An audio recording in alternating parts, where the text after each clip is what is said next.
kain. Wow. Ay, ang sarap. Okra.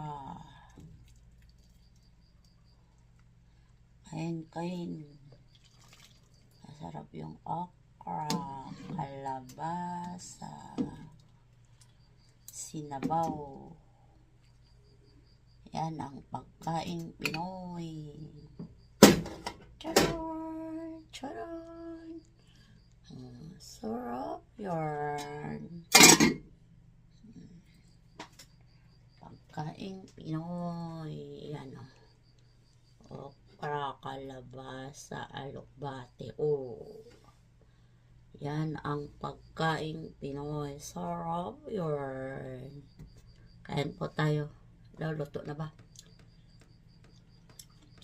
At bigas yung arbate kasi matanda na.